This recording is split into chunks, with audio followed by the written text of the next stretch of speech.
Reb Shayale ben Reb Moishe. People are asking, what is Reb Shayale and what happened in the last few years and what's happening every single day? The first thing is to understand what Reb Shayale did. What Reb Shayale happened to become is very simple. Reb Shayale basically devoted his life, his whole life.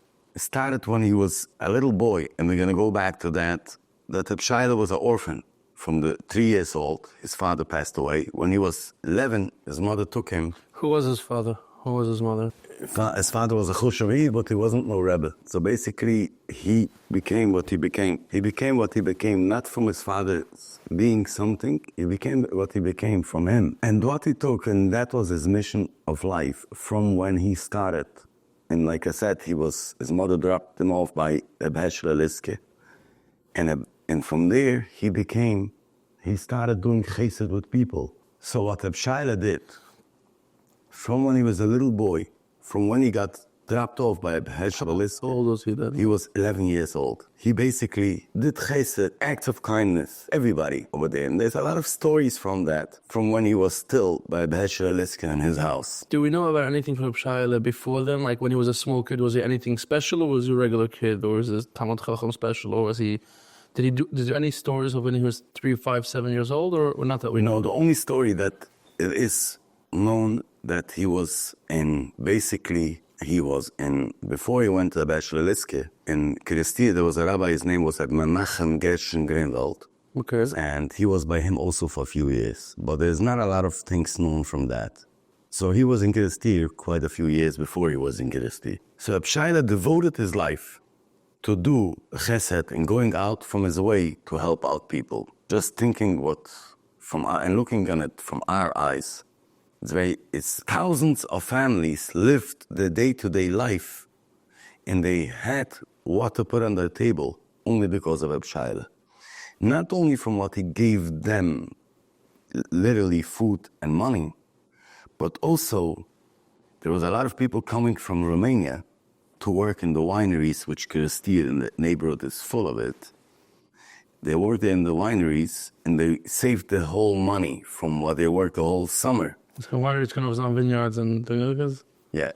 So it's Kerestir, the neighborhood from Kerestir. Kerestir is in the Tokai region. In the Tokai region, there's a lot of vineyards and wineries and other things in the wine industry. So there were thousands of Jewish people came in, poor Jewish people came in from Romania to work there in the vineyards, in the wineries, and they basically ate by Reb Shayale every single day. And Shabbosim, the weekends, they would spend the time by Reb Shayale. And this is how they had money later to take home to feed their families a whole year. So Reb Shayale, from what he gave them to eat, wasn't only the food what he gave them that day. This is how he fed their whole family whole year round. And plus, there was orphans who used to come to him. They were sitting by his house. They lived in his house. There were people with other problems. They lived in his house. There was anybody who came in. He listened to them. People came in with sick kids, sick people. He listened to them. He gave them the few minutes. He made them feel good. And a lot of times, only from doing that, and like I have discussed and said it many times to people, to being apart from Reb Shayale, this is what it is. Reb Shayale's mission in this world was basically to do chesed one with each another. And then he taught us that this is what we have to do. So Reb Shayale in his Tzavua said that if it's going to continue the holy work, you're going to continue to see the Yeshiyas. The last 10 years, we basically opened a place where the holy work started to continue. We revived it. And from that, things starting to come out all over the world. And every single day, literally, I'm listening and I hear, okay, in this neighborhood, they opened a kitchen for Reb Shayale. This neighborhood, they opened a coffee house for Reb Shayale.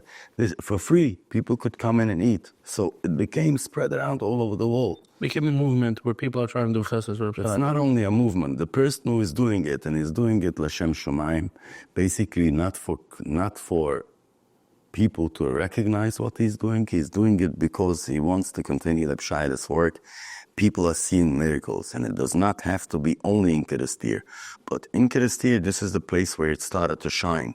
This is the place where it started to rise. And from that, it went all over the world. And the same thing happened in Reb Shayale's days. People did chesed in different places. Reb Shayale's people did have open houses for people to come and eat and sleep, even they were not in Kerestir, but they were Reb Shayale's people. So there was Biamehesh Berkowitz from Gibbert. There was a Biamehesh Berkowitz from Gibbert, which used to bring a lot of money and a lot of fruits and vegetables to Reb Shayale, flour, what he used to bring, and other things. But he had his house alone. It was an open house for people. People came in to eat it. There was other people where they had, a lot of people where they had Achmas HaSalchims. And basically they learned it from Reb Shayale, and they continue doing it in their house, but they also helped supporting Reb Shayale's courses in Kerestir. Why am I saying that specific part? Is because we have the top, which basically is this giving food for people for free in Kerestir.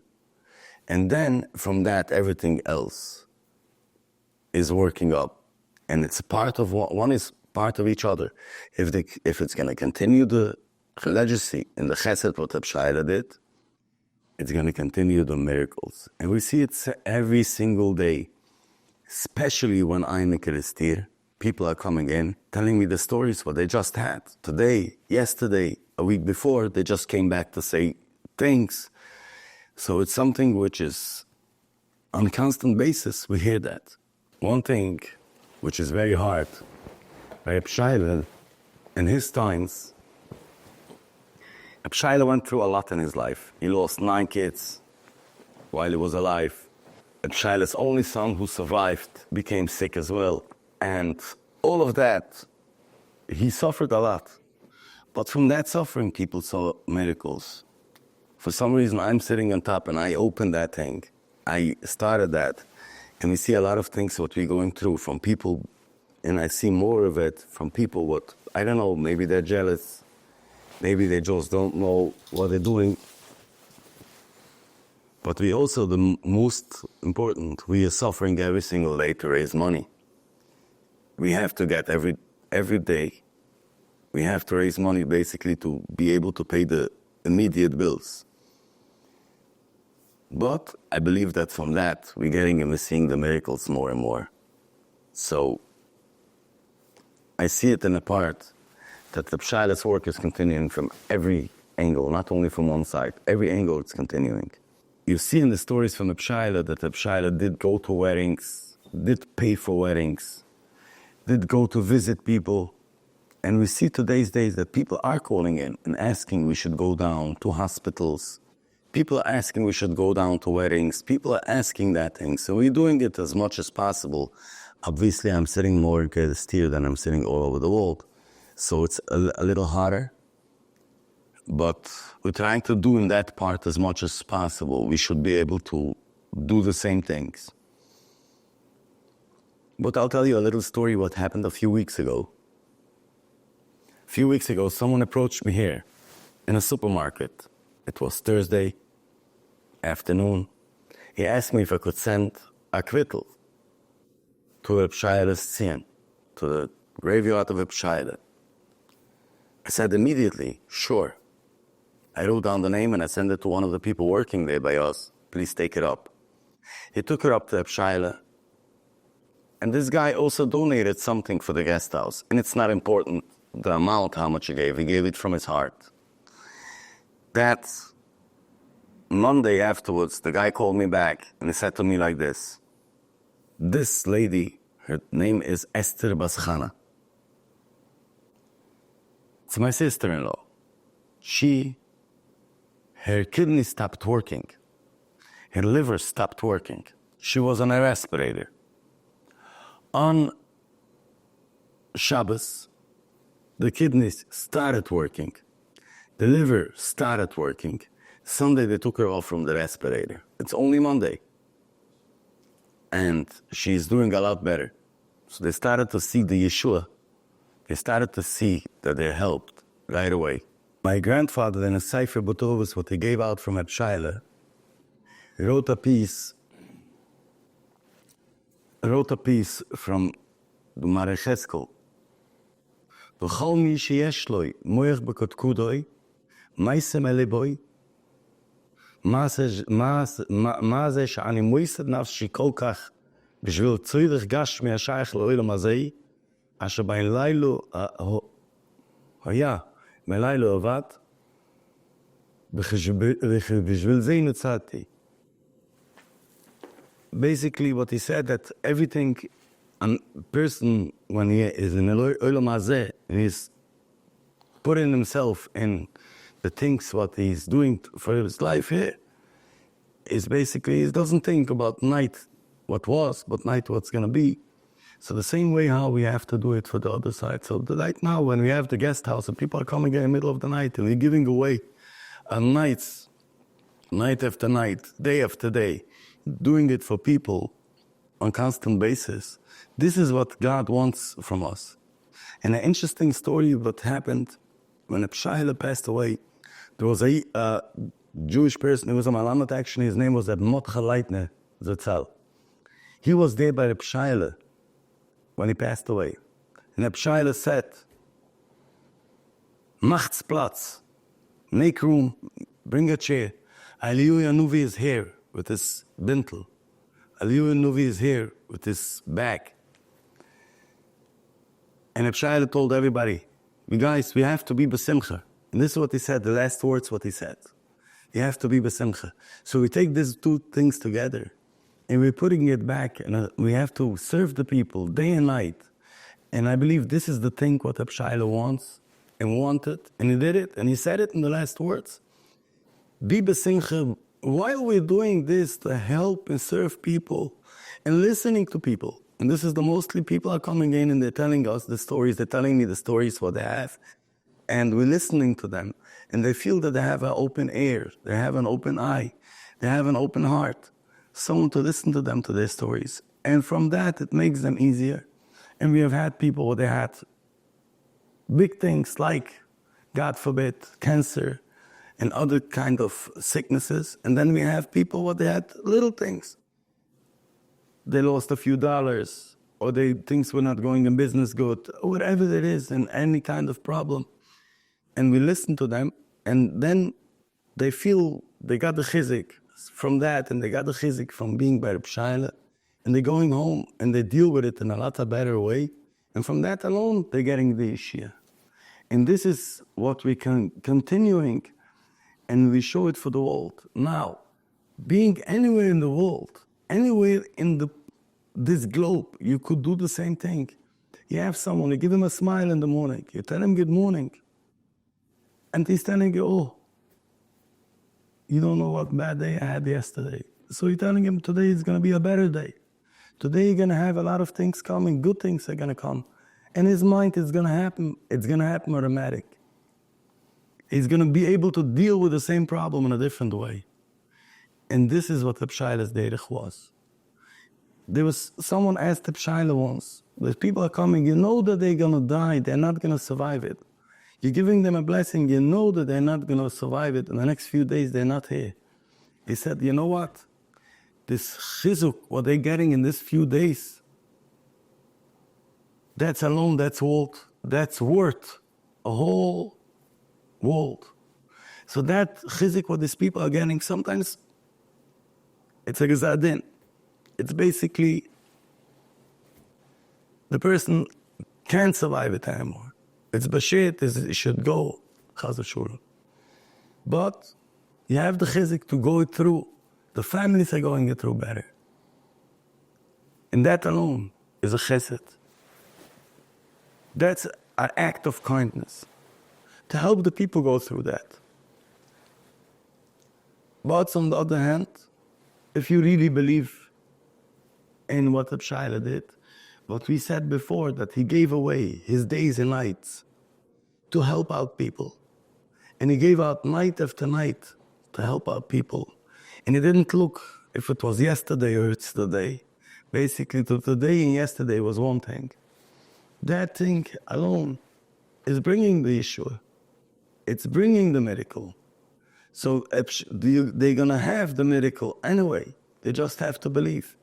And as there is a story from Reb Shayale, there was a guy, his name was Reb Shlomo Engel. Reb Shlomo Engel had a brother. His name was Rabbi Yosef Engel. Rabbi Yosef Engel was supposed to go into the military. So he came to Reb Shayale for a blessing that they shouldn't take him in. So Reb Shayale gave him a blessing. And Reb Shlomo and Rabbi Yosef didn't believe. He was a young boy. He didn't believe in the miracles of Reb Shayale. A few days later, they took him into the military. So Reb Shlomo came back to Reb Shayale asking him, Rebbe, what happened? So Reb Shayale said, what should I do that they didn't believe? So he brought back his brother, and Reb Shayale gave him another blessing. And he knew already that it's the end of the world, if not, he's going in. And Reb Shayale gave him a blessing again. And he said, oh man, a few days later, he gets a letter from the military that they decided they don't need him. So the miracle happened afterwards. So if someone believes, he will see the miracle. But I'm going to say something. There's two kinds of believing. There's a belief that you have it with a blind eye. You have to believe something which you don't know how can it happen, how will it happen. That's one thing. And then there's some kind of belief, you have security.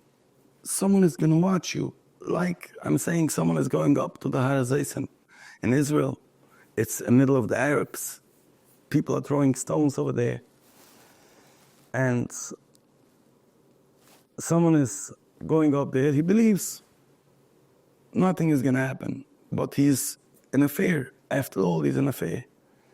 But all of a sudden, he's taking a company, 10 people with guns around it. They're just coming up there and they're watching him. He knows nothing is going to happen. Nobody is going to start with the guns. Nobody's going to throw stones on him. That's something you're seeing it with your eyes. And by Reb Shayale, you don't even have to have the part one. You see it's a part two. You see that things are happening every single day. So if things are happening every single day, if you see it with your eyes, basically you will see the Yeshia with your eye as well. This past Sunday, I was in Israel. Someone came over to me in Bnei Brak. He's telling me that I have to talk to this father of the soldier. I put him on the line. His father is telling me that his son was in the military. On the way home, he got an aneurysm. He got blood, a vein opened by his brain, and he got blood over there. The doctors are saying it looks like over. And even if he's going to survive it, he's going to be with a brain damage. There's a guy who's dealing with him. His name is Reb Shayale Guest. And Reb Shayale Guest gave him our number. He called in. We sent up a kvittel to the Tzia. After we send up the kvittel, things have changed. They cleaned it out, and he's in a better situation. And he started to become better and better. So I said to myself, and I said to the father, I want to go visit him. I went driving 20 minutes to the hospital. I went up to the soldier. I saw him. His name is Reuven Ben Galit. I spoke to him. He speaks. He's alive. He still has some kind of damages, which he has to be in a rehab center. But he's going to survive it. He's going to be a normal person, a human being. And from that other side, they were not religious. He said he started to become religious. He's going to be full religious after he comes out from the hospital. So you see from that miracles from Reb Shayale, other things are happening as well.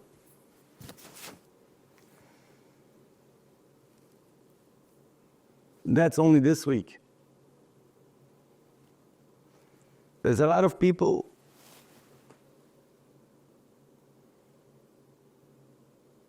as we speak, waiting for the miracles to happen. But if we believe in it, it will happen, and they will see it. There's a lot of people, they come and they tell us of their stories. There's a lot of stories what we see with our own eyes. I've had a person told me this. He didn't have children for a few years. They was suffering, they tried fertilities and other things, and it didn't work. Someone told him, go to Kerestir. He said, no, I'm not a Kerestir Choset. I don't believe in this rabbi. I believe in a different rabbi. One day, and it was on Thursday, someone came to him and told him, I give you 2 tickets for you and your wife. I order you a Shabbos by Friedlander. Go for Shabbos. He said to himself, what can I lose? I'm getting a free Shabbos. I'm getting free tickets to go to Kerestir. I'll do it. He arrived to Kerestir. He spent the Shabbos. It was a Gohibin Shabbos. It was a very uplifted Shabbos. After Shabbos, he also traveled. After Shabbos, he basically went home. He came back to Kerestir.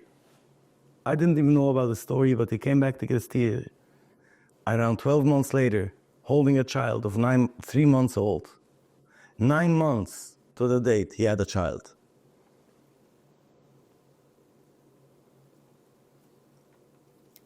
There was a guy, he came, he had a huge lawsuit.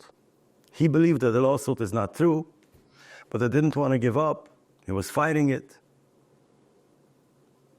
He came to Kerestir, and he said if he's winning this lawsuit, he's going to donate something. He's going to give us wine for a long time. Basically, he came back by the first hearing, the judge threw out the lawsuit. First of all, Reb Shayale was around always. Not everybody knew about Reb Shayale.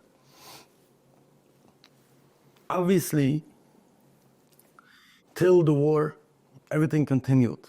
After Reb Shayale, his son became Rebbe, and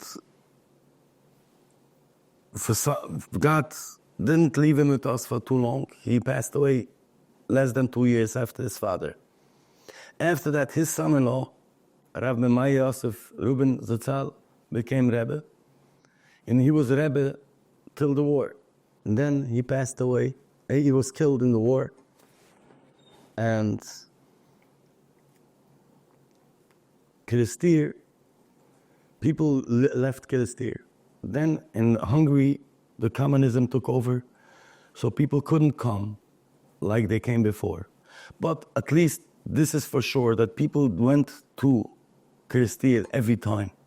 Not that many people, but the people who lived, the Jewish people who lived in Hungary, and not only the Jewish people, just locals still went to the graveyard. Not Jewish people only, but not that much as before. But since my father grew up in Kerestir, by his father, who was one of the people from Reb Shayale's house, he grew up in Kerestir, and he lived with that stories every time. He did also made some books, Sfurim from Reb Shayale, Zichrin Yeshaya, My Baish Yui, what Rabbi Yosef Matchi Ginzler wrote, Butu Uves, what he wrote. He gave out all this Sfurim from the miracles from Reb Shayale. I grew up with it. And not only I grew up with that stories, whenever I went with my father was a World War II survivor and I was younger. So every time I was with him going somewhere, people were asking, where are you coming from? Like, where were you born? So he said, Kerestir. The minute he said Kerestir, all these old people from Hungary, Hungarian descent, basically had the stories from Reb Shayale. So I grew up listening to that. Almost 30 years ago, I went with my father the first time to Kerestir. And then I went with him almost every year by the youth side to Kerestir. By the youth side, there was always people. Not a lot of people in the beginning, but every year there was more and more.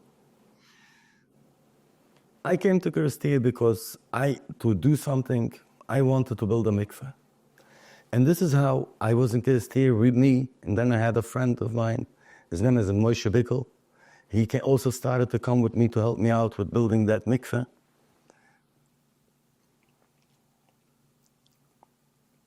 And we saw that every day people are there. Maybe not a lot. One day 1, one day 2, one day 5.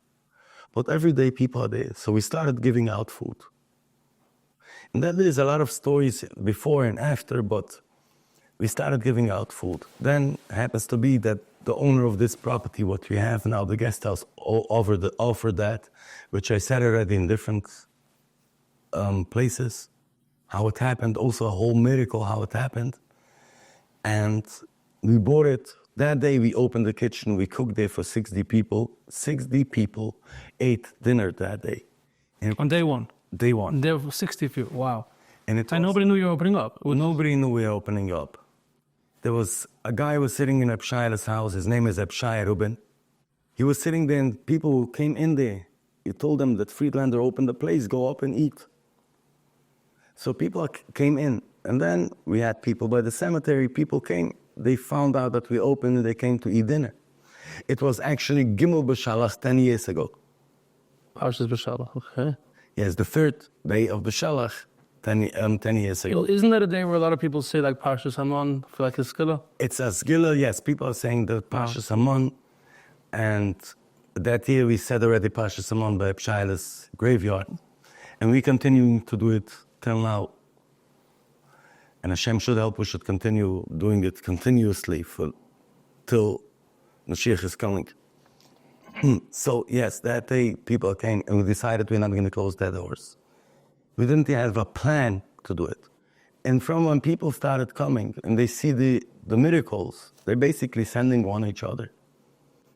And it became some people, they came at that time once, they brought already their friends, and their friends brought their friends, and their friends brought their friends. It's a whole snowball what started happening, and we cannot stop it. I want to mention one thing. I know it's off track at the moment, but I say it in a minute. That day, 10 years ago, we had the mayor in Kerestir, his name was Joseph Mayer. That was his name. I've sat with him, and we explained to him what we're doing here. He was laughing at us. I told him that Kerestir will be one day a place where thousands of people will come, and it's going to be one of the places where it's going to be one of the most visited places for the Jewish people. He laughed at me. A few years later, it happened. But we have had a mayor. Since then, he's changed. We have a new mayor. His name is Ishtvan. I'll give you a picture from Ishtvan. I'll put it out. Ishtvan, for the past few years, he's helping us tremendously, trying to do what he can, that the transition from people are coming and Jewish people are coming and more people from a small village, it became the most visited village. The fastest growing visited places in Europe, tourism in Europe. And he's trying to help us with whatever he can. And we have to be appreciative to him. And we have to give him the kuvvet, what he deserves for that. So I want to put it out so people should know that it's not only we are doing it, it's with the help from the village, help from everybody around that. So you said that you started with like no plan. Now that I'm involved in the place, I can tell you that this no plan is really, till today, there is no plan, because whatever we plan, I always say there's the unexpected is the expected. It's not like a restaurant that opens up 6-8 hours a day, and we know we prepare 60 steaks or 100 steaks, whatever. In Kerestir, nobody calls that they're coming. Nobody notifies they're coming. They're just showing up, 50 people. We're here now. It's 3 a.m, but we need now food for 50 people. That is the expected, the unexpected. There's no way to know what's happening, and that's what's happening all day. And whenever you try to even make a plan, you can't prepare for this, and that's the beauty of it. So like, the most difficult thing that I do today in Kerestir, which I'm not really involved so much in the cooking anymore. I'm just so much involved in the technical stuff, because we're going back 10 years of just not planning, but we just need to structure ourselves, because we never really built, it was never started in such a way to be what it became. And whenever we try to do something, we just can't catch up, because the Baruch Hashem Klal Yisrael is just getting more and more. Everybody wants to be part of this. Everybody wants to be connected, be involved, come to Kerestir. It's a certain, it's not a hype. It's a spiritual, emotional connection. Whoever comes, they just can't get rid of it, which is a good thing. So first I'm going to tell you something, what you just said, Jewish people. I see not only by Jewish people the same thing. Not only Jewish people is what they coming more and more. Non-Jewish people as well. Just regular guys on the street, they're coming and sending the people, if they think they have a connection to Kerestir, if it's one of our people working there or anything, they're sending a kvittel and they're looking for miracles. And we see that more and more. That's number one. Number two, about what you said, and this is a big thing. What you just said, that people are coming, we don't have a plan. We have this, I'm always using that example. In New York, they built the Penn Station. It was the first big train station in the world. And they made it so beautiful. If you go in, the art and whatnot, but it's over 100 years old. Now it looks old. We opened the guest house. We didn't know what's going to happen. And from when we opened, the doors stayed open. So we've had, you're saying 50 people at night. I've been there once, and we had 4 buses arrived, and they wanted food. 4 buses was almost 200 people. And we had a big Shabbos. It was Thursday night. We had a big Shabbos prepared for a few hundred people. We used all the food from Shabbos, and we started recooking, which is a normal thing happening in Kerestir. We have that in Corona. I saw that people stopped coming, so we decided we're going to take that old guest house, which became old and abused. We need more lunchroom. We need more space. We don't have enough space. So I took that space, we're going to rebuild it. All of a sudden, I started rebuilding, and we started doing construction over there. One day, I had a group coming in, 20 people. So I said, okay, 1 second. Okay, let's stop the construction for a day. We serve them. And then we're going to continue. But from that day, we started again a little bit, and we saw, boom, the doors open, people starting to come. So we never finished that construction. And it's so interesting. You go into the guest house, you see certain things was redone, certain things not.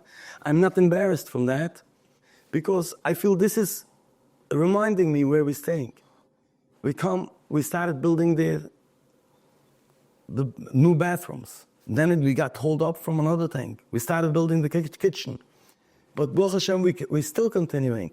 If you go back 8 years ago, 9 years ago, 10 years ago, and you see that we have cooked for thousands of people in a kitchen which is approximately 8 by 12 foot. It's 2 by 3 meter kitchen, and we cooked for thousands of people there. It makes no sense. But as we went, we built it out. Now that kitchen is abused. So we've tried last year, we have started continuing with the kitchen. We added an extension, but now we're using the old extension and the new extension with the older extension, and we still don't have enough room. So we're going to have to continue doing something else. And we are doing it. It doesn't stop. We're now building a coffee room. We have the coffee in the same dining room what we have right now. We are now extending and taking over a piece of the synagogue to make it into a lunchroom, which is going to be temporary. It's only going to be now for a few months, because we want to build another few lunchrooms. We don't have enough room. I was there this week, and there was many times the guest house was full. People had to wait a few minutes to get in. And we pushed out people. Basically, as soon as they're finished, we try to send them to make room for others. Yeah, it's very not Reb Shayale style. That's not Reb Shayale style, but we don't still need room, and they have where to hang out if they need to. The shul is open. There's other places where they could hang out. It's not such a big. We're not sending them out on the street. And the same thing happens. So what you're saying that we never had a plan, and we still don't have a plan. We have a big picture. What we don't have the plan. This plan has to continue every day. As we speak today, there's a lot of equipment, which is at least almost $100,000 of equipment for the bakery arrived today. We're living in miracles as well. We're living in miracles every single day. We don't have enough money to cover the day. All of a sudden, we need equipment in the bakery because we used to use a mixer, which basically makes 10 kilo of rolls. That's 20 pounds of dough at a time, okay. And now that's not enough per day. So we're doing it again and again. So now we bought a mixer, which is going to do 40 kilo. But I don't know how long that's going to be. We built a bakery last year. We thought that's going to make us a lot of room. That bakery made us room, but that bakery is small. We need to extend this bakery. It's not enough. We need more space. We need to have a cooling room. We need to have a room to rise the dough. We basically, and when we built that only a year ago, we thought this is basically the biggest thing we're going to have a lot of room now. But no, we're far away from having enough room. And that's the plan, no plan. Basically, we have a long-term plan. Basically, this is what we're going to continue doing. But how we're going to make it happen, that's in Hashem's hands. So with the help of other people, what they're going to give a donation, and if someone doesn't have the money and he gives $5 or gives $10, it's also. If we're going to have 1,000 people giving $5 a day, we're going to have $5,000 a day to continue doing certain things. Our cost a day right now is almost $20,000 a day if you split it per day. There's certain times it's more, certain times less, but average it's $20,000 a day. So $20,000 a day, if we don't raise $20,000 a day, basically we have to go borrow this money. But we will continue. We will not stop. So we just absolutely need help from people. So what you were asking before, plan, no plan, yes, that's exactly it. We have started the shul. When we started the shul, I didn't have a plan how we're going to build it, but we built a shul. We built a shul, and the shul is actually, this week is 7 years from when the shul is open. This shul is at certain times small, and now we're taking off a half of it as well. But I hope it's only for temporary taking that off.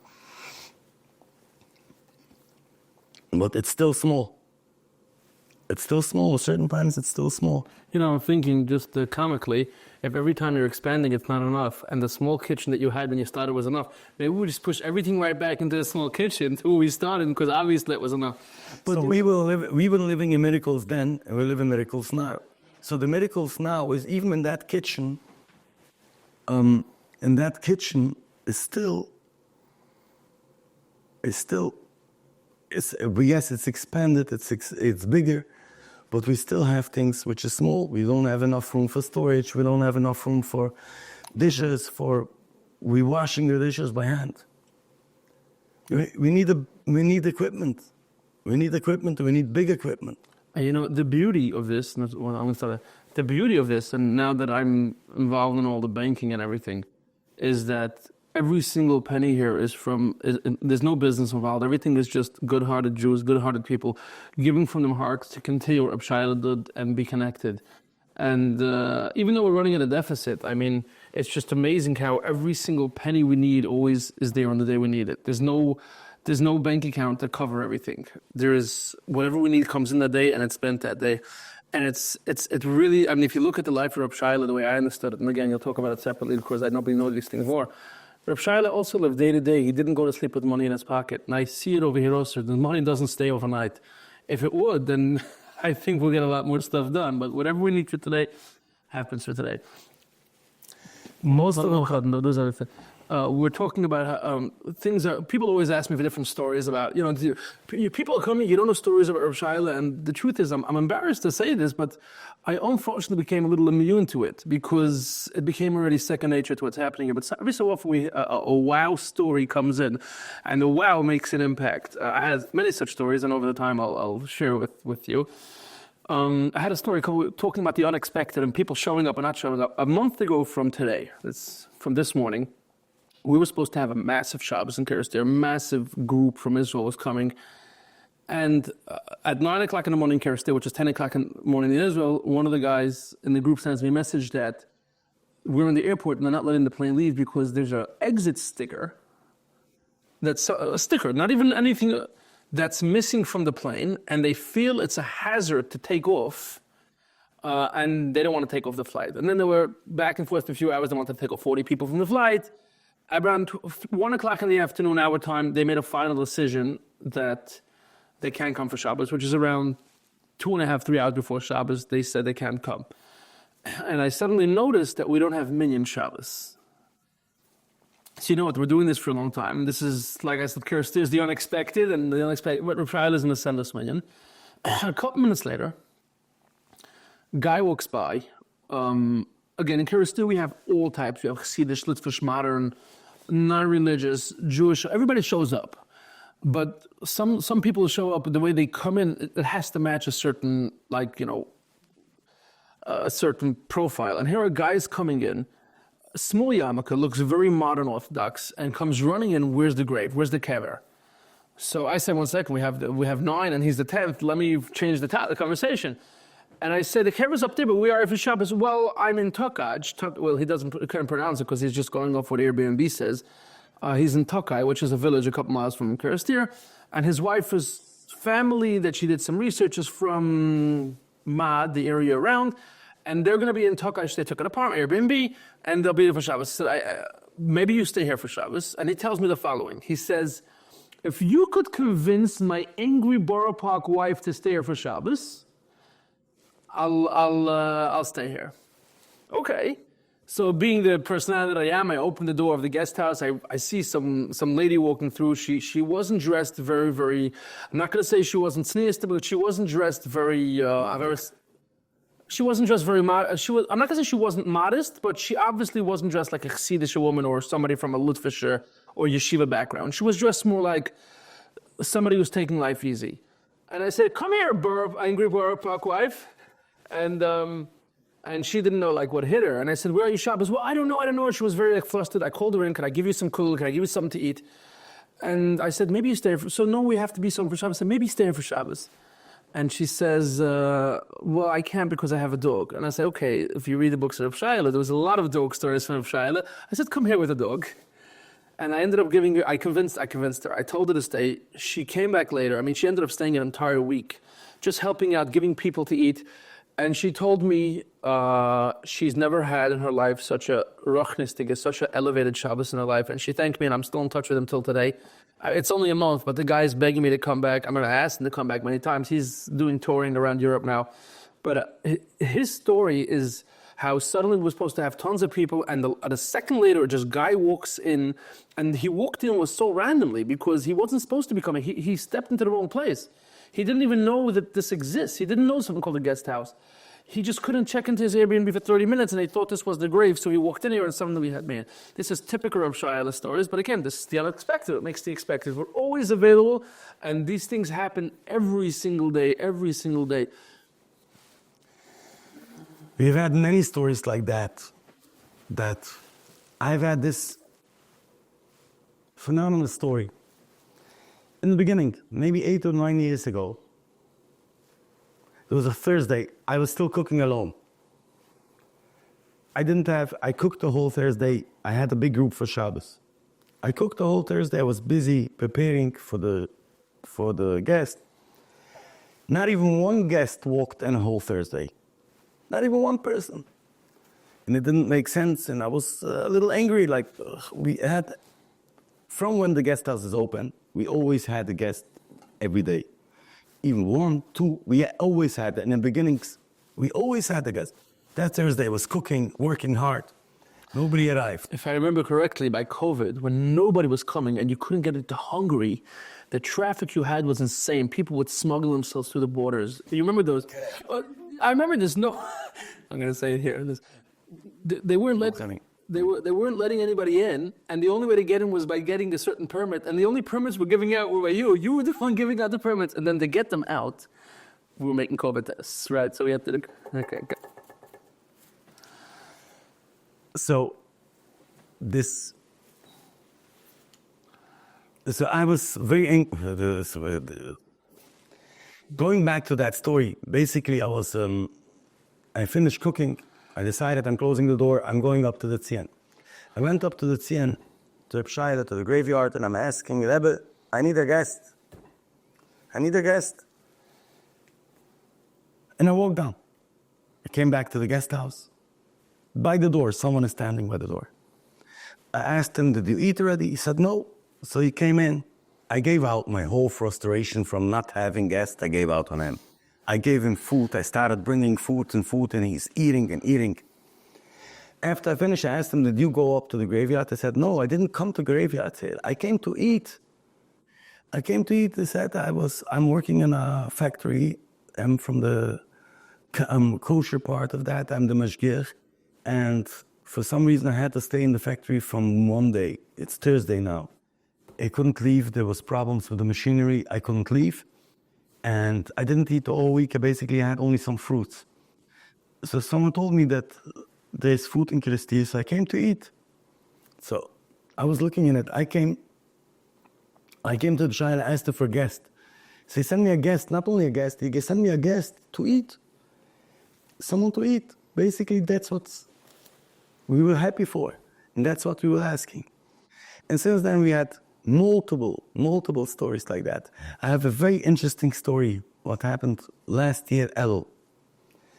Last year, Elul, I needed money for a specific thing in Kerestir.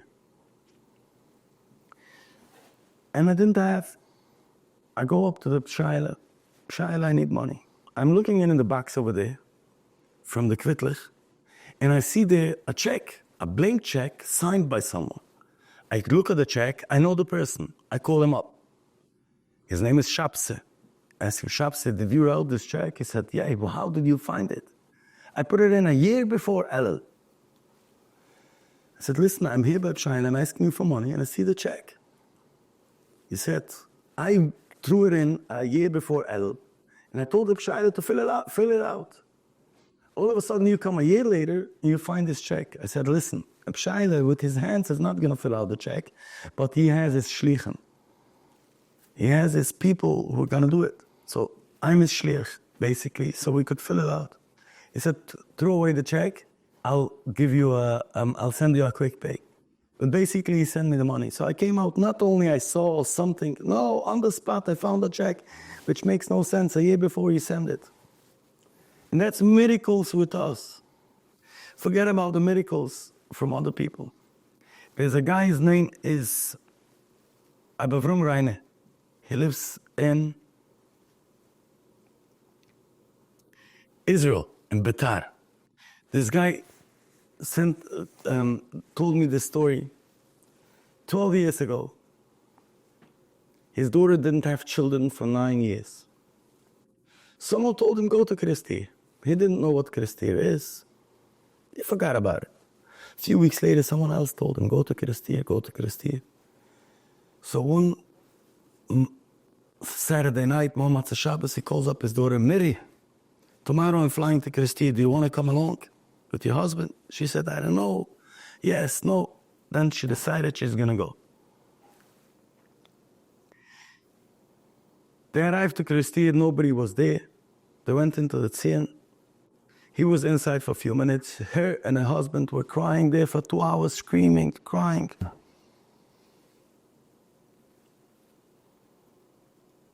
He left them there. He waited. After 2 hours, they come out.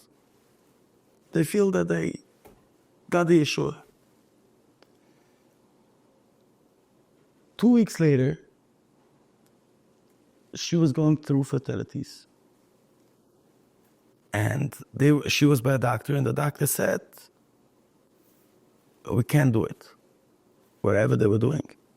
So the doctor said, in circumstances like this, we can't do it. So she was thinking that it's maybe insurance is not paying or what. She calls her mother, and her mother said, tell them I'll pay for it. I'm paying you the money, they should do it. So she's telling that for the doctor. The doctor said, nah, you don't understand. You're pregnant already. You don't need it. 9 months later, that was Kuf 7. 9 months later, Shabbos Agudel, a year later, they made a Kiddush for the oldest daughter. Baruch Hashem, they have already another 2 children since then. That was also unexpected, basically. That's the one, they didn't expect that they should have that Yeshua so fast. People are coming there, they're not prepared for the Yeshua. You have to prepare. When you're there and you're asking for children, you have to go and order a crib right on Amazon.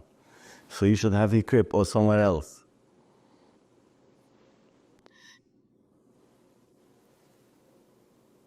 I was by someone, and it was very interesting. I called up, we have quite a few boys where they're coming to volunteer to Kerestir. So here and there, I'm in New York, or I'm in different places. I take the boys from the local boys where they used to come help us, and I'll take them to come to Kerestir. I make a Shabbos together with them. So I called up a friend of mine, his name is Reb Shayale Guest House, lives in Lakewood, in Towns River. If I could come there with a few boys, 6, 7 boys. He said yes. So when they made a beautiful Shabbos. Shlomi Intal is getting a phone call in the middle of Shabbos from his son in the hospital. He gets a phone call that his grandson drowned. And the situation is very bad. The doctors say he's not going to survive it. He's on a respirator, he's not going to survive it. Shlomi called me aside, told me the story. He said to me, listen. So first of all, I told him, let's bring a non-Jew to call to Kerestir. Now, we called up one of the, over in Kerestir was already after Shabbos. We called up someone to go up to the scene right away. And then he said to me, listen, tonight I'm sponsoring a day for the guest house. If my grandson is coming out healthy, I'm giving you another day. I'm sponsoring another day. That was Shabbos, Saturday. Tuesday, his grandson woke up. And from when he woke up till when they dismissed him from the hospital was only a few hours. He was out of the hospital on Tuesday. It's a miracle which is, like I say, always unexpected and happened right away. And everybody who's listening and seeing it should see that miracles right away. We're always here to listen and to help and continuing that legacy from Reb Shayale. But you could always do it, doesn't matter where you are. The minute you decide you're going to be part of Reb Shayale, you have the chance and the reasons to do it. And it doesn't have to be a lot. A little bit from everybody could do a lot. And how we are surviving is only from little bits. And that little bit is helping every single day. It's giving more portions and more portions to people. Every time somebody gives something, he gives another portion to another person, which is what we really stand for. And it's not only that, the Ari Kodesh says, basically in Kabbalah, said that a tzaddik wants people should come to his graveyard. The minute you come to his graveyard, he owes you a favor. So what we're doing, we're making it easy for people to come there. We're giving them the means to come there. We're giving them everything what they need to be there, to stay there and to pray. All that prayer jumps back to you. So the minute you help someone coming there, anyway, in any way, in any shape, that brings back that the Shayale owes you a favor. And when he owes you a favor, he's going to give it back. He's for sure going to give it back.